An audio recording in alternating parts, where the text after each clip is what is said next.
Some might say that this particular story, well, they shouldn't really wade into the land of politics.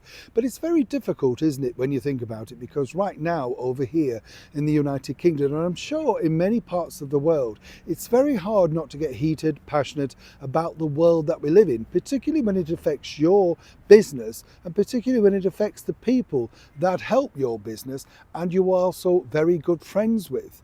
A lot of people were shocked by this statement by none other than the Queen's son, that is the Queen Consort Camilla, and of course a good friend of mine, Tom Parker Bowles. But as ever, I wanted to give you the different version of events that you may have seen in print.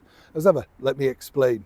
Morning, chums. Thank you so much as ever for joining me today and welcome back, one and all. Lovely to have your company. It's difficult, isn't it? You know, I've got friends in, I'm sure you have got many friends in various sort of businesses that are now really struggling. Particularly, I've got a lot of friends who, as you can imagine, who work in hospitality. And you read a thing about, you know, every single week another pub is closing down. And whether you go to pubs or not, you know, I'm not a drinker, as many of you know on the show. Sorry, we'll have a wave. Nice to see you. Sorry, welcome back. But I'm not a drinker, but I like to go into the pub, say with a friend, or sit outside, as you know, with all the flowers outside. It's a nice convivial atmosphere. Many of them have these beautiful roaring fires, particularly in the winter, where you can just go in, sit with a Boca tonic water and orange juice and just enjoy the atmosphere, not feeling on your own. You know, you don't have to be chatting to anybody, but the milling around of people just talking away at the bar, it gives you a warm glow, doesn't it? So you can understand. And of course, when you think about the recent problems that we've had over here with the diabolical budget put together by none other than Rachel Reeves, you can understand. You see, last week, if you remember, there was going to be a farmers' protest in the very heart of London on Budget Day.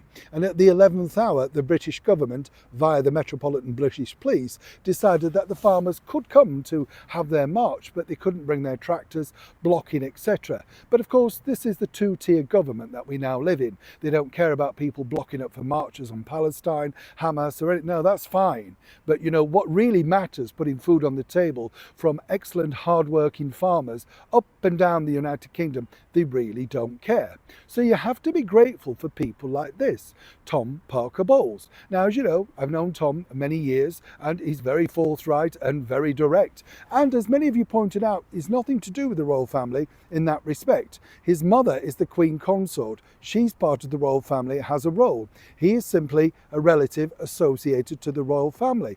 So he is allowed to say exactly what he wants. And what I like about Tom is he's blunt, he's refreshing. You know, we talked about all sorts of things when we see each other. Do you like this food? What do you think to that? He's just nice. You know, you can have that direct conversation. Hence the reason he was hosting a big event in London all about the cigar smoking industry, etc.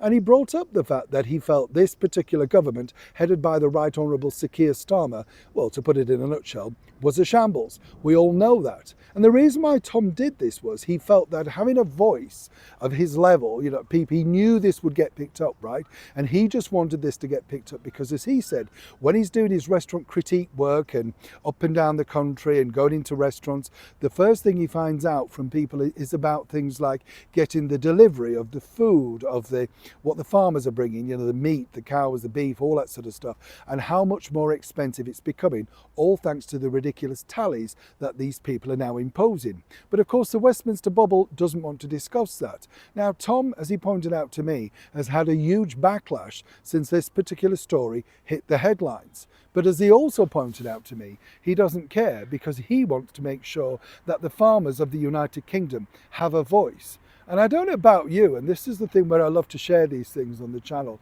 and let you know my thoughts, but isn't it nice that even in that position, he doesn't need to do this. You know, he has a very nice and charmed life, as he's told me. You know, he has a wonderful sort of career where he has books published and he goes up and down dining in the finest of restaurants, for everything from fish and chip shops to, of course, the 5-star deluxe. But as he said, the stories that move him are the people that are really trying to get their businesses and hold them together in the basically adversity of the way that the government, who never leave that Westminster bubble, come out and try and trash them.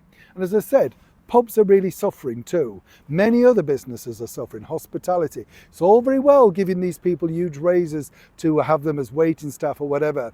The thing is, you cut down on staff and more people are unemployed.